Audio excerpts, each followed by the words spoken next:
ലോകത്തിന്റെ സൗന്ദര്യം ആസ്വദിക്കാം. സ്വദേശത്തേക്കും വിദേശത്തേക്കും യാത്ര ചെയ്യാം സൂര്യയിലൂടെ. Passport, emigration, flight tickets, visa stamping, certificate attestation, visiting visa, holiday packages, ഉംറ പാക്കേജുകൾ, hotel booking, insurance, photostat, lamination, PAN card, rubber seal.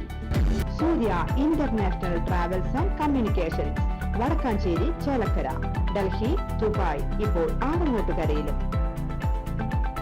Phone 9447268947 80569996.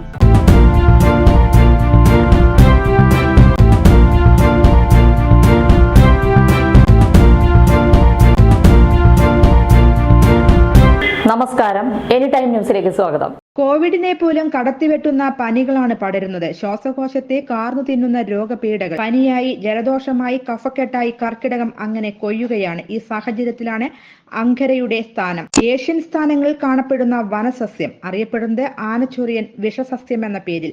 എന്നാൽ ഞെട്ടിപ്പിക്കുന്ന ഔഷധ ഗുണങ്ങളാണ് ഇതിനുള്ളത്. വളരെ പഴയ കാലം മുതൽക്കേ ശക്തമായ പനി, മലേറിയ, മഞ്ഞപ്പിത്തം തുടങ്ങിയവയ്ക്കെല്ലാം പ്രതിവിധിയായി ആദിവാസികൾ ഇത് ഉപയോഗിച്ചിരുന്നു.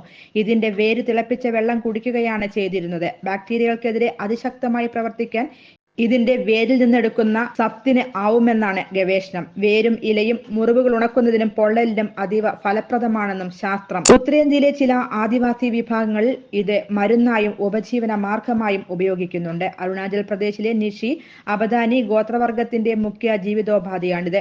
ഇതിന്റെ നാരുപയോഗിച്ചാണ് അവർ കൊട്ടയും വട്ടിയും മറ്റും നെയ്യുന്നത്. മേഘാലയയിലെയും ആസാമിലെയും കർബിസ്, ദിമസ, ഗാസി, റിയാങ് തുടങ്ങിയ വിഭാഗങ്ങളും ഇത് നിരവധി ഔഷധങ്ങൾക്ക് മരുന്നായും നെയ്ത്തിനും കൂടാതെ ഇതിന്റെ പൂക്കൾ കറിയായും ഉപയോഗിക്കുന്നു. ആർത്തവ ക്രമക്കേടുകൾ പരിഹരിക്കാനും മൂത്ര തടസ്സത്തിനും നീർക്കെട്ടിനുമെല്ലാം ഇത് മരുന്നായി അവരുപയോഗിച്ചു പോരുന്നു. ഇതിന്റെ ഇലകളും വേരുകളും കോഴിയിറച്ചിയിൽ ചേർത്തുണ്ടാക്കുന്ന മരുന്ന് കരിയാത്ത മുറിവുകൾ ഉണങ്ങാനും കടുത്ത പൊള്ളലിനും എല്ലാം പുറമെ അവർ പ്രയോഗിക്കുന്നു. പ്രമേഹത്തിന്റെ മൂർധന്യാവസ്ഥയിൽ ഉണ്ടാകുന്ന പ്രമേഹ കുരുവിനെ ഉന്മൂലനം ചെയ്യാനും ഈ മരുന്ന് പുരട്ടിയാൽ മതി. 3 മീറ്റർ ഉയരത്തിൽ വളരുന്ന ഇതിന് ശാഖകൾ കുറവായതുകൊണ്ട് തന്നെ വനമേഖലകൾക്ക് അടുത്ത് താമസിക്കുന്ന കർഷകർക്ക് വേലിയായി ഉപയോഗിക്കാൻ അത്യുത്തമമാണ് ഇത്. ചീര, കൊട്ടിത്തൂവ എന്നിവയുടെ കുടുംബത്തിൽപ്പെടുന്ന ഈ സസ്യം ആനമയക്കി, ആനവണങ്ങി, കട്ടൻപ്ലാവ്, ചൊറിയണം, ആനവിരട്ടി, ആനച്ചൊറിയൻ എന്നീ പേരുകളിലെല്ലാം അറിയപ്പെടുന്നു. News desk, any time news. കൂടുതൽ വാർത്തകൾക്ക് ഞങ്ങളുടെ ചാനൽ സബ്സ്ക്രൈബ് ചെയ്യുക, ഫേസ്ബുക്ക് ഫോളോ ചെയ്യുക. വാർത്തകൾ വേഗത്തിലറിയാൻ എനി ടൈം ന്യൂസ്.